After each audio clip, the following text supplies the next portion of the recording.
Well, I think we're all awed by what we just saw. For me, that was the best part of, I can't even just say my day, my week, my month. That was Wow. really inspiring. Thank you so much. My name is Jack Gorman, and I'm a member of the Jewish Climate Action Network of New York. And I got involved in climate action for many reasons, one of which was the people who already working in this area who inspired me, one of whom is a colleague of mine, Dr. Michelle Friedman, who was actually supposed to be sitting in this chair today, but because of an illness in her family, I was asked at the last minute to step in for her. Those are big shoes to fill. First of all, I wish her well for her family and thank her for the work she's done. But I look out in this audience and I see so many people who are so committed to working against climate change and for climate justice that it's really a wonderful thing. And when I met our director and producer of 50 States of Sustainability for the first time this evening, one of the things Larry Confino told me was that he got involved in making this film during the pandemic when he just wanted to get out of there and do something. And I know we all had that feeling, and I can really relate to that. About 25 years ago, when I was working at Columbia University, I was part of a consortium of neuroscientists. Another one of the people in our group was a wonderful neuroscientist named Joe Ledoux, who's at New York University, and I hope someday will win the Nobel Prize for his work. And right after 9/11, he and I wrote a piece, published a piece in a scientific journal, in which we laid out the difference in the neural circuitry between a passive response to fear and an active response to fear. It's a very profound and interesting difference, and always stayed with me that if I want my amygdala to relate to my basal ganglia and have me not freeze in the face of the terrors of climate change, or that fear, then I have to do something. And we saw this great example today. Let me introduce Larry first to you. Larry Confino has been an independent director and producer for more than 25 years. And this current project, 50 States of Sustainability, season number 1, is part of a 10-part documentary series about renewable energy and sustainability that has been airing nationally on PBS. Season 2, I understand, is now currently in post-production, and having just seen these segments, I can't wait to watch more. Larry has also produced and directed 3 feature documentaries. His historical documentary, Trezoros, has been airing on PBS nationally since 2018. Racing Roman is the story of Michael Roman, a right leg amputee who dreams of becoming a race car driver. And Psychedelicized, the Electric Circus Story, is a feature documentary about the Electric Circus nightclub, some of us may even remember that existed in New York's East Village in the 1960s. And this film is already premiered at the DOC NYC Film Festival. So I'm going to turn this over now to Larry. I'm really interested, Larry, in what prompted you to make this specific film? How did you get interested in the problem of climate change? And what did you learn about this yourself? And maybe some things even surprised you as you made this film, and maybe some of these things changed you as well. Okay. That'll take me about 3 hours.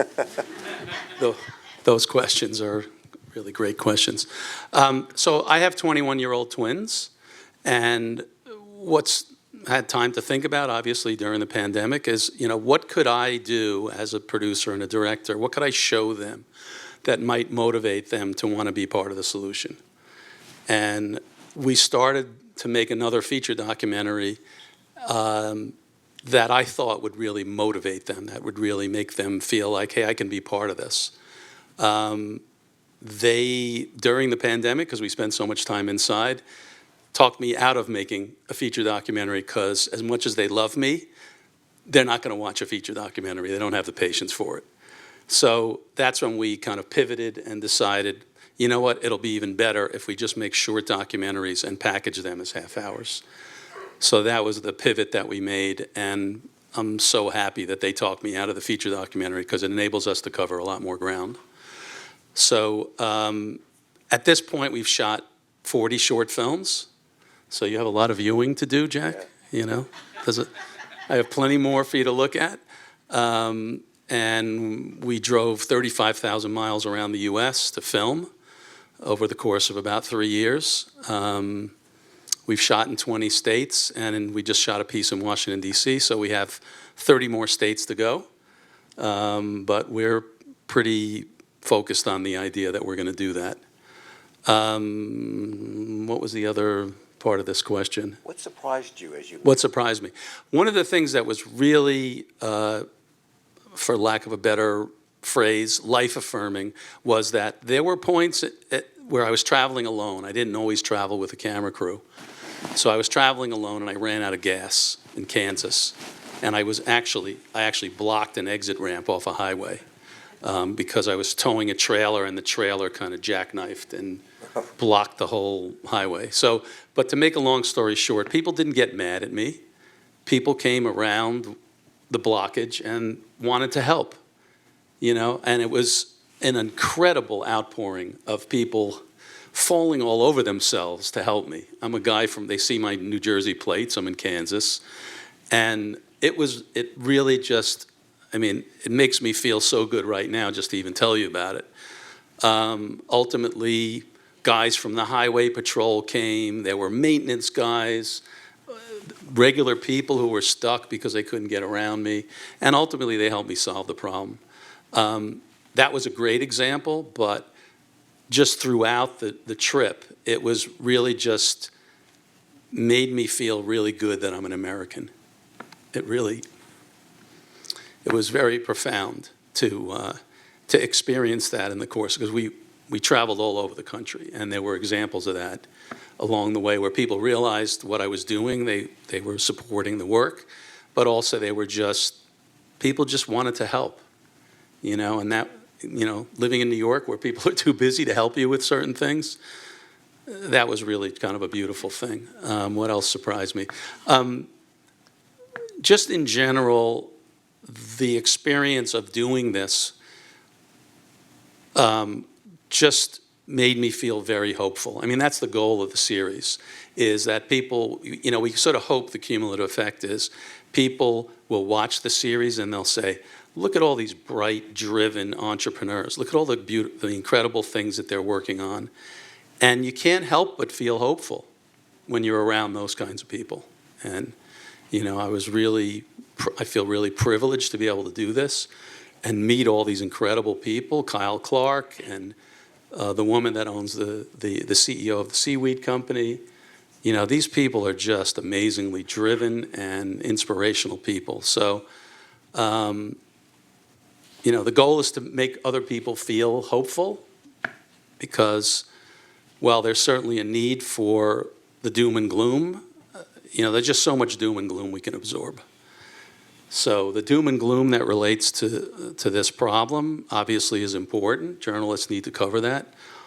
But we sort of chose from the very beginning that we're going to focus on solutions and innovation and let other people cover the politics and some of the more controversial aspects of this.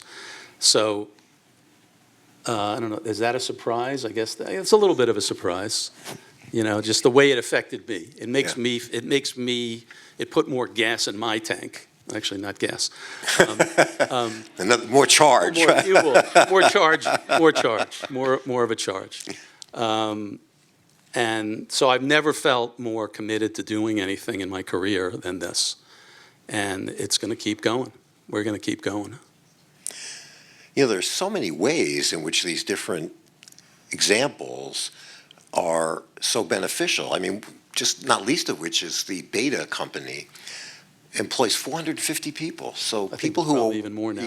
People who are worried about, are we going to be able to create jobs with sustainable energy? There's an example right there of a brand new industry that's putting all these people to work. It's just wonderful. And that CEO, let me just interject there. Yes, please. That CEO was about as close as you're going to get to Tony Stark. He is a brilliant engineer, a really great boss. Like, I met people unsolicited. They didn't know who I was. And I asked them, what is it like to work here? You know, you got all these very driven young engineers. And everybody said, this guy is the best boss you could ever ask for. He went to Harvard. He was a professional hockey player. And just, you can see how incredibly articulate he was. He really was just, inspirational unto himself. And one of the objectives, one of the parameters that we've set for ourselves is that we want these pieces to be character-driven. It's one thing to talk about the problem of, family farms going under because they can't afford to do what they do.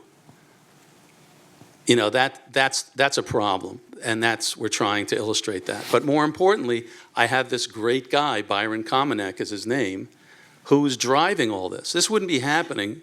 That agrivoltaic installation would not be there if it wasn't for him.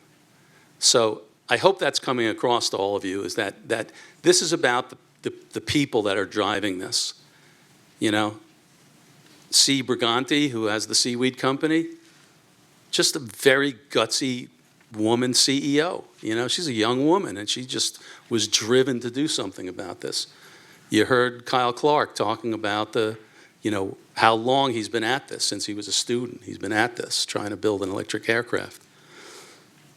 It's just that, that part of this, I think, also surprised me, how inspirational the main storytellers are in these pieces. And we've tried to be consistent about that there's a main storyteller so that you, as the audience, can connect with that person. And, hopefully young engineers watch this, because I've shown it to some young engineers, and they're saying, damn, I want to be like Kyle Clark. Like, he's the coolest thing ever. Right. And so that's part of it, is that we want to inspire young engineers. So as a part of this project, we're going to tour the top engineering programs across the country and do this kind of a screening, but aim towards students and young engineers who are going to be solving these problems.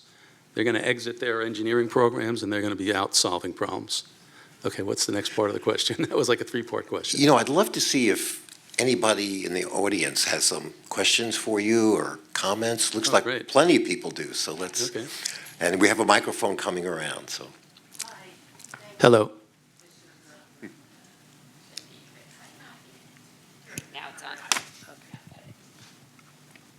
It's on. Hi, thank you so much for the films. They're just wonderful and inspirational. I want to ask how you found out about the companies. Lots of research. We did months of research to try to find the right combination of great storyteller, a story maybe that people haven't heard about. We're trying to catch things a little ahead of the curve. It's kind of funny, colleagues and friends and family, I'm getting emails all the time about different things. Hey, Larry, you should do a piece about X. And, we'll research it and decide to do it. Like, a friend of mine lives in Boston. He was reading the Boston Globe about a company called Quaise Energy, which you guys should all look up because it's incredibly fascinating. And I wouldn't have done the story if I didn't get that email from a friend of mine. So it's a combination of people who are in this field suggesting things.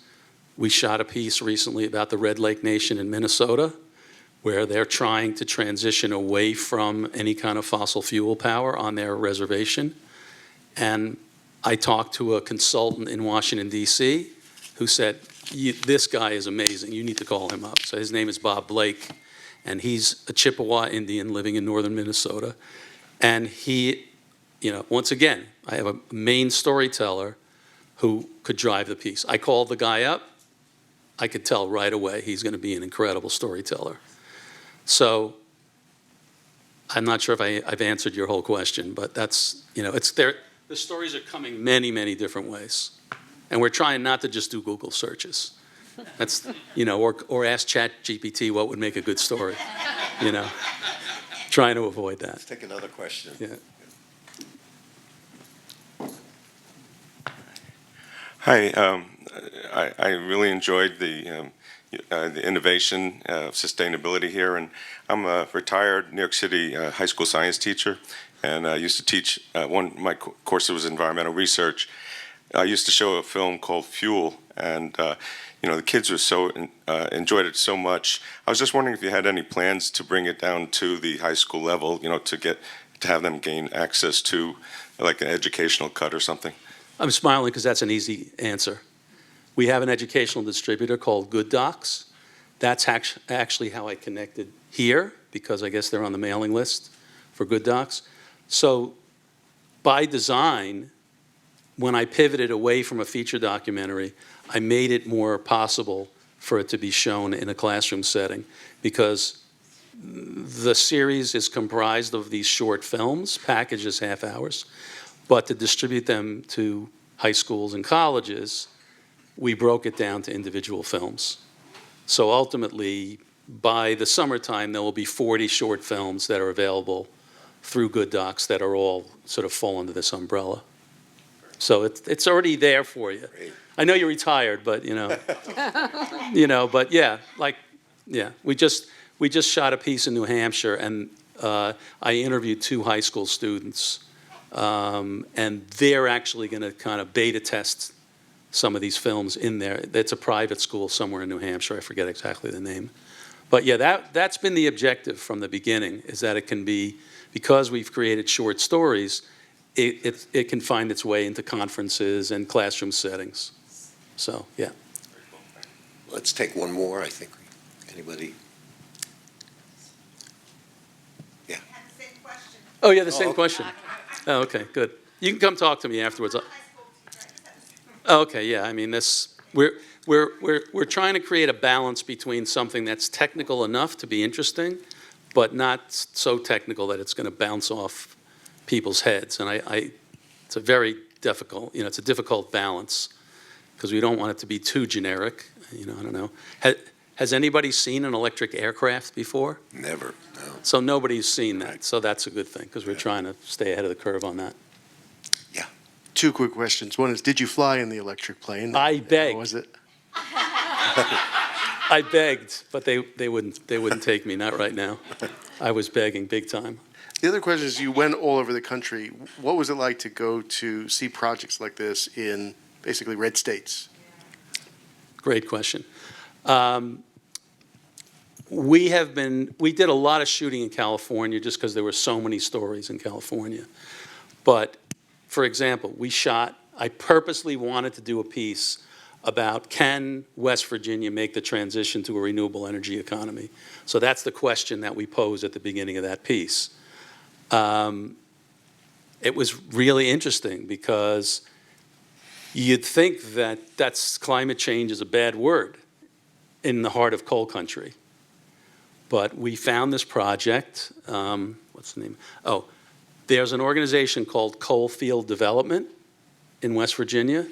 Are you familiar with it? Okay. I thought you were nodding like you know them. Anyway, they are trying to retrain coal miners for other kinds of businesses. And I found out about them. I talked to the executive director of that organization, and they said, we got this great project in Mingo County, West Virginia, which is the heart of coal country. And what they're doing there is they're taking an abandoned strip mine where the land hasn't been remediated. I mean, supposedly when you stop coal mining, you're supposed to remediate the land, but apparently that doesn't happen very often. And so what they did was they brought animals and all kinds of vegetation, and they're essentially bringing this strip mine back to life. So I'm interviewing a farmer in West Virginia who knows incredible amount about regenerative agriculture. Super brilliant guy. If you met him, you'd think he's just like a farm guy that lives in West Virginia, but incredibly brilliant. And so I want to tell as many possible stories in red states as possible, because I think a lot of people think that it's only happening in blue states, So that's a great question, because it is definitely one of our goals, is to try to find really incredible projects. I mean, probably a lot of people don't realize the highest amount of wind energy is coming from Texas. Right. Iowa is like number 2. Right. We shot a piece in Iowa about wind energy. Some of the biggest development related to solar energy, Texas. And I think a lot of people don't think that that's what's happening, but it proves that this is not just about being altruistic. It's great business. There's a lot of great business out there that really, that's part of the goal of the series, to show, look, this is a great thing for the planet, it's a great thing for humanity. People are really making money, real money. So that's a great question. Can we show really incredible stories in all of the red states? That's our goal. Larry, thank you so much for making this film and for sharing it with us and for all that you're doing. And I'd like to turn now to my good friend Jeff Levy-Lyons, who, as you know, is one of the co-directors of JCAN New York, has a very long, impressive introduction, and there he's going. I've been informed that I'm not allowed to read it to you, but let me just tell you, he's an amazing person. And I'd like to hear from you now to tell us a little bit about what JCAN does and how people can get involved in JCAN, how you got involved in JCAN, and what can we take from you? Great. Well, thank you, and thank you all for being here tonight for these films, which I'm just buzzing about already. The plane one, I'd have begged too to get on the plane. We'll talk more about the plane. Let's talk later. Yes. So, folks, what I pray, and I probably should do more prayer these days, but when I pray, I always finish by saying, "May it be your will that all righteous efforts succeed." And folks, you have just seen 3 righteous efforts, 3 stories of people coming together with their passion, their chutzpah, their ingenuity, and intentionally making an impact on the world just where impact is needed the most. It's amazing.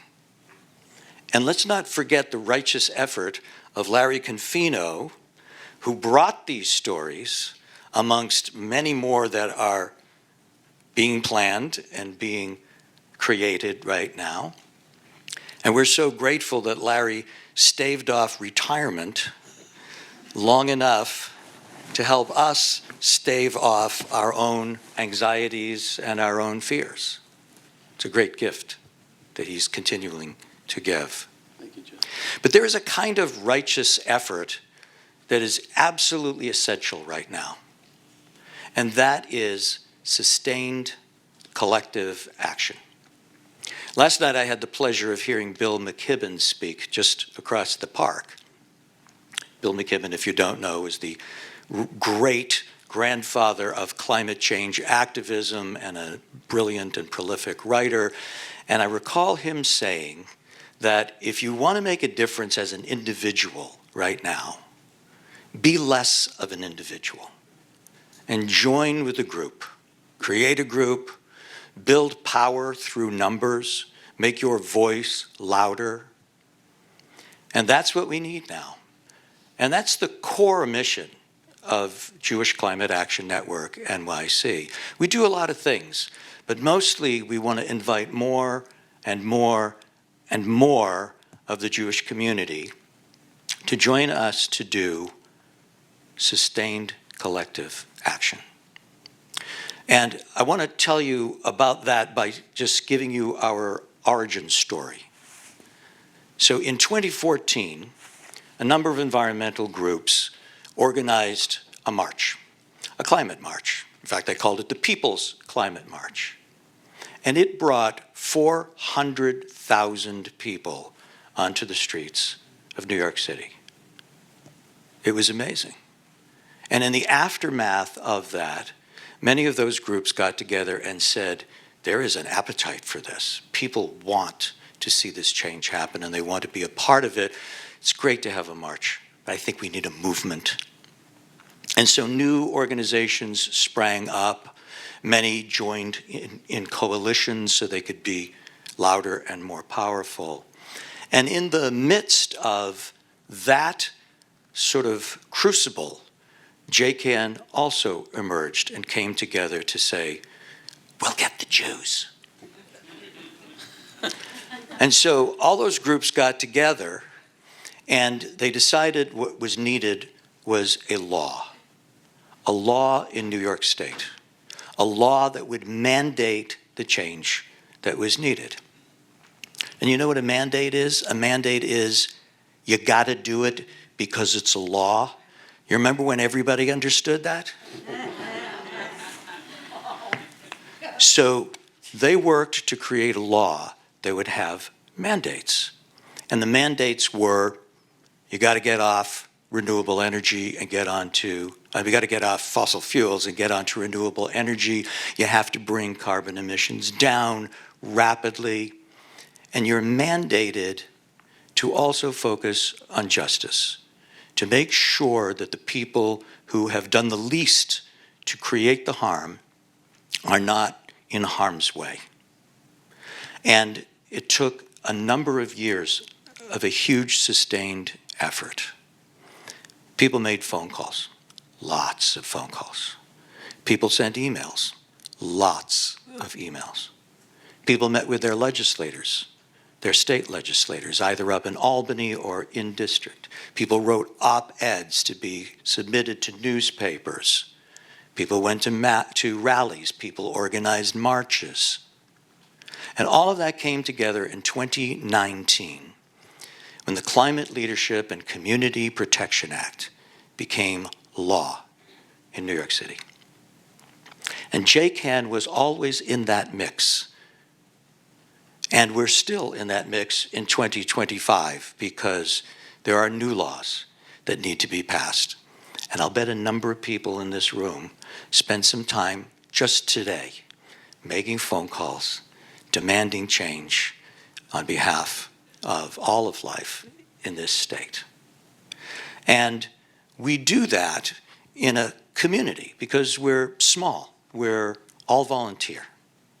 And we do it together, and we do it in ways that feels like these films, maybe, hopeful, life-affirming, and in fidelity with our Jewish values. So there's a lot more that I could say, but in the interest of time, I'll leave you with this. If you felt inspired by these films and by Larry's stories about their making, and you're not already involved with JCAN, we'd love to invite you to stick your toe into the waters of sustained collective action and join with us in our work. I'm reminded that in the last chapters of Torah, the last chapters of Deuteronomy, Moses is literally spending his last breaths trying to convince the people to believe in themselves, to believe that they can keep the covenant, to believe that they can do the mitzvot, the commandments, to believe that they can get to and enter into the promised land. And he says this, and I'll try to quote it correctly because it's interesting language.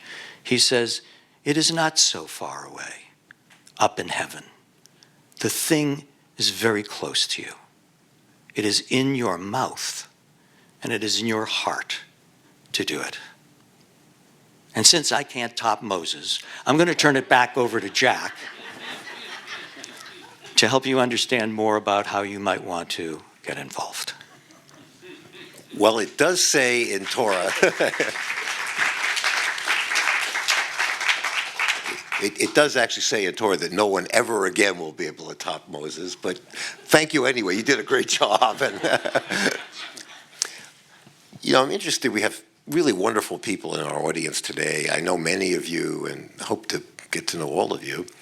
And I'm curious if some of you would like to share with us what motivated you to come here tonight. Did something change you tonight? And although no one expects anyone in this room to initiate electric plane company or to start building solar panels themselves. What kind of commitments do people have to try to move this process along to help support what the people we saw in this film and people like Larry are doing? Who would like to share with us? Please. We're going to get you a microphone.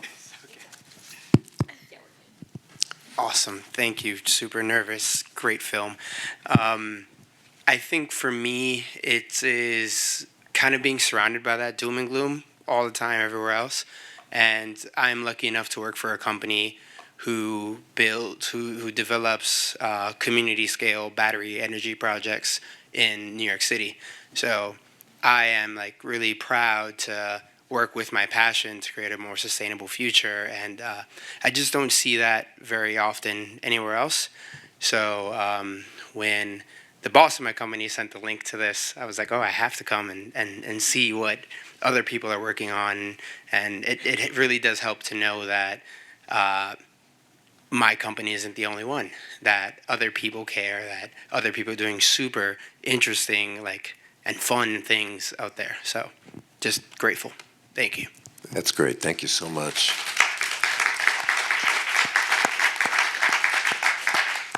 I think I saw a hand up there, maybe. Please. You're getting, oh. You can probably hear me because I have an outside voice. Okay. Thank you. I'm David Arfin. I'm CEO of 9.Energy. I get to work with Harold and now 74 other people. It's basically a 10-year-old company, but we really started scaling in New York because of the CLCPA that basically energized a market here. So we are not as impressive as electric airplanes.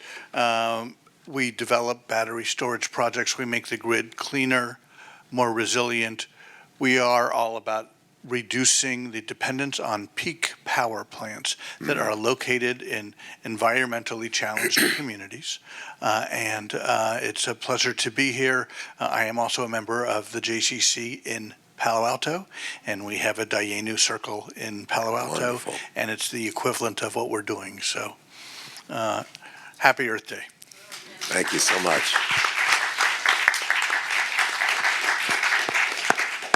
Thank you. Well, now I'd like to Another question. Oh, should we take one more? Okay, yeah, let's do that. Yes. All right. We're giving a workout here. You're getting your steps. My name is Susanna Hoffman. I am a disaster anthropologist. Oh, I do the social side of disasters all over the world, and I would call it risk and disasters, and I would say that we have moved from vulnerability to precarity, which is a permanent condition of being at risk. 3 books, I'm on my 14th book.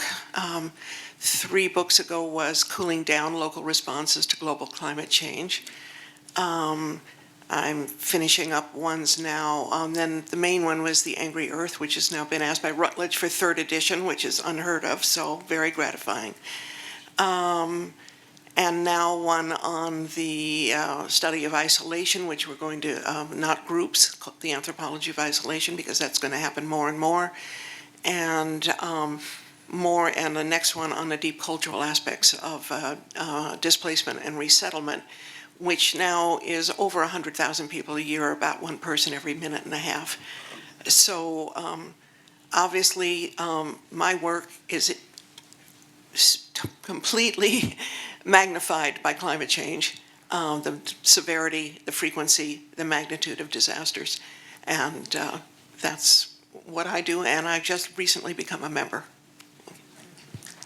thank you. Thank you so much. Now I'm pleased to reintroduce Yeah. Wendy Sillickson to Thank you. tell us some more. Thank you. So what an incredible evening we've had together. I want to take a moment to first underscore what Jeff said yet again. preaching to the choir here, but how important it is to be involved in a group. We have some material out on the table, so if you are new to some of this work, you might be new to JCAN, you could take away a flyer, learn how to find our website, sign up for a newsletter that comes out about once a month, so not too often, but helps you to understand what's going on in New York State, and also through a Jewish lens, and might help you to connect to a weekly action we call the pre-Shabbat action. I also want to use this as a moment to say, and many of you I know are involved in other groups, and those groups are extremely important. And it could be another group that is what calls to you. It could be that there's a couple of groups that call to you. So what I want to do tonight is actually thank our co-sponsors, all of which are groups. I'm going to give this to you for a second.